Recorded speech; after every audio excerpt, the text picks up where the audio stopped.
Hi అండి, అందరికీ నమస్కారం. Welcome to my channel. ఈరోజు నేను వీడియోలో రుచికరమైన వెజ్ పలావ్ని ఎలా తయారు చేయాలో చూపిస్తున్నాను. నా పద్ధతిలో చేస్తున్నానండి. నేను దీనికోసం నార్మల్ రైస్ తీసుకున్నాను. మీరు కావాలనుకుంటే బిర్యానీ రైస్ అయినా తీసుకోవచ్చు. 7 గ్లాసుల వరకు నేను బియ్యాన్ని తీసుకున్నాను. ఇలా నీట్గా 2-3 సార్లు కడుక్కొని ఒక 1 అవర్ వరకు నానబెట్టుకొని ఉంచుకోవాలి వాటర్ వేసుకొని. వెజిటేబుల్స్ క్యారెట్, క్యాప్సికమ్, ఆలుగడ్డలు, పచ్చిమిర్చి, టమాటా, ఆనియన్స్, పుదీనా, కొత్తిమీర తీసుకున్నానండి. ఆలుగడ్డలు ఇలా పీలర్తో పైన తొక్క తీసేసి ముక్కలుగా కట్ చేసుకొని పెట్టుకోవాలి. క్యారెట్ని కూడా ఇలాగే తొక్క తీసేసి ముక్కలుగా కట్ చేసుకొని పెట్టుకోవాలి. చూడండి, ఈ విధంగా అన్ని ముక్కలుగా కట్ చేసుకొని పెట్టుకున్నాను. ఇంకా దానికోసం మసాలాలు యాలకులు, షాజీరా, దాల్చిన చెక్క, బిర్యానీ ఆకు, మరాఠీ మొగ్గ, అనాస పువ్వులు 2 లవంగాలు, జాపత్రి తీసుకున్నానండి. ఈ విధంగా చూపించిన విధంగా తీసుకున్నాను. ఇంకా కొంచెం పుదీనా, కొత్తిమీర కూడా తీసుకున్నాను. 1/2 కప్ వరకు నెయ్యి కూడా తీసుకున్నానండి. 400 గ్రామ్స్ నెయ్యి కూడా తీసుకోవాలి. ముందుగా మనం స్టవ్ ఆన్ చేసుకొని ఒక గిన్నె పెట్టుకోవాలి. అందులో నెయ్యి వేసుకున్నాను. నెయ్యి కొంచెం వేడయ్యాక 2-3 టేబుల్ స్పూన్ల ఆయిల్ వేసుకోవాలి.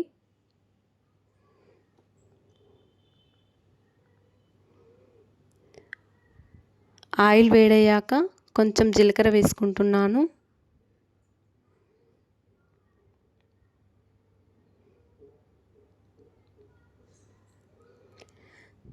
జీలకర్ర కొంచెం వేగాక మసాలాలన్నీ వేస్తున్నానండి.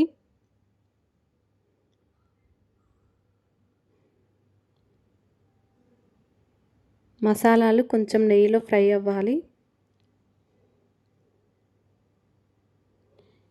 ఇలా ఫ్రై చేసిన తర్వాత మనం వెజిటేబుల్స్ కూడా అన్నీ వేసుకొని ఇలాగ ఫ్రై చేసుకోవాలి. నేను వెజిటేబుల్స్ కూడా వేసుకున్నాను. అన్ని వెజిటేబుల్స్ని ఇలాగే వేసుకొని ఒకసారి ఫ్రై చేసుకోవాలి. కొంచెం నూనెలో గోలాలండి ఇవి, లేకపోతే పచ్చివాసన వస్తుంది.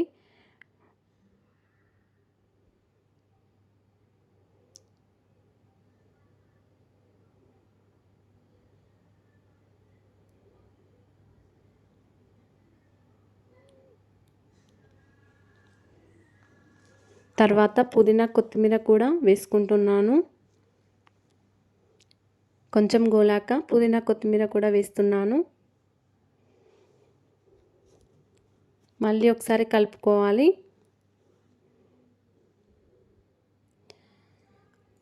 రెండు టేబుల్ స్పూన్ల అల్లం వెల్లుల్లి పేస్ట్ కూడా వేస్తున్నాను.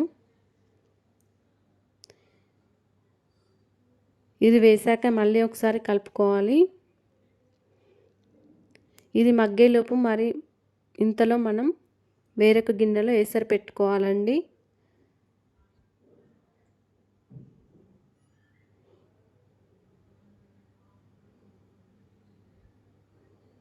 కొంచెం బిర్యానీ మసాలా వేస్తున్నాను. గరం మసాలా కూడా వేసుకోవచ్చు. 3 స్పూన్ల గరం మసాలా వేస్తున్నాను. మనం వేరొక గిన్నెలో 7 గ్లాసుల వరకు బియ్యాన్ని తీసుకున్నాను కాబట్టి నేను ఇక్కడ 12 గ్లాసుల వరకు వాటర్ని వేసుకొని వేడి చేసుకుంటున్నాను.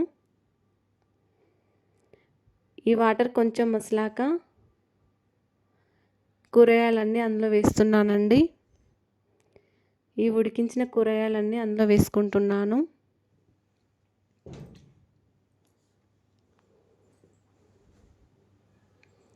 మొత్తం ఒకసారి కలుపుకోవాలి.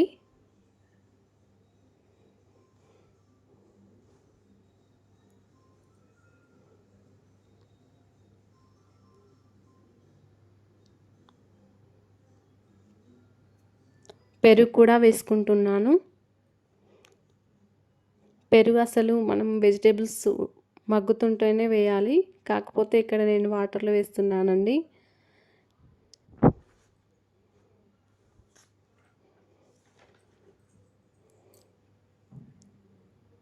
తర్వాత బియ్యాన్ని వేసుకోవాలి. బియ్యాన్ని వేసుకున్నాక రుచికి సరిపడా సాల్ట్ని వేయాలి.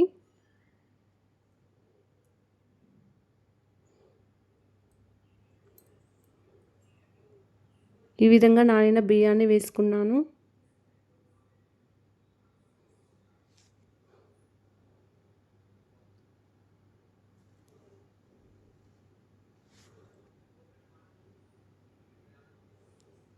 కొంచెం ఎసరు మసలాక బియ్యాన్ని వేసుకోవాలండి.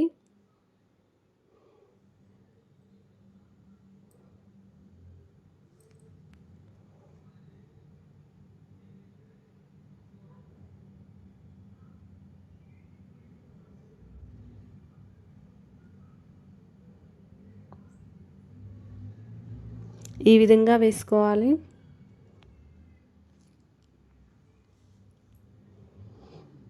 వెజిటేబుల్స్ని కొంచెం వాటర్లో ఉడకబెట్టాలండి. మనం ఎసరు మసులుకున్నా కూడా వాటర్లో కొంచెం ఉడకాలండి అవి వెజిటేబుల్స్. ఇలా కొద్దిసేపు మూత పెట్టుకొని ఉంచుకోవాలి. చూడండి రైస్ ఉడుకుతుంది.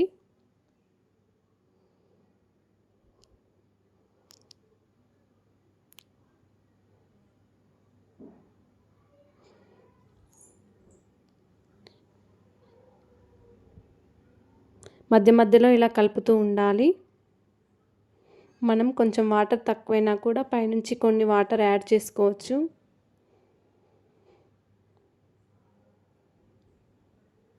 అన్నం అనేది గింజలు గింజలు కాకుండా ఇలా మధ్యలో కలుపుతూ ఉండాలి.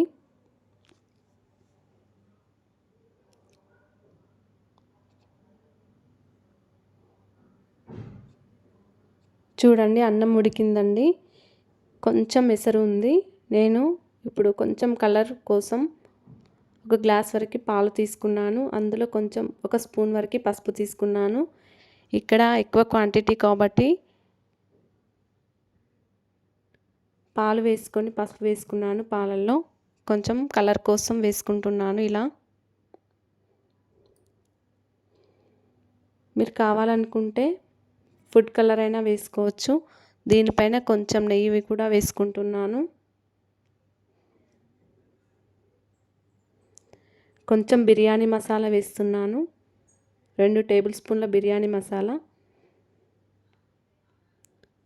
ఇంకా పుదీనా కొత్తిమీర కూడా వేస్తున్నాను.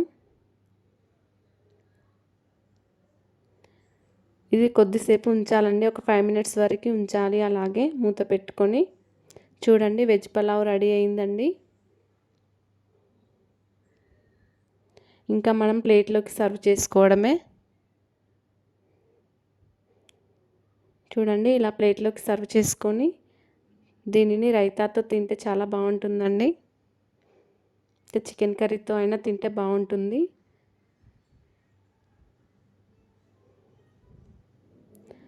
మీకు కనుక ఈ వీడియో నచ్చినట్లయితే లైక్ చేయండి. ధన్యవాదములు.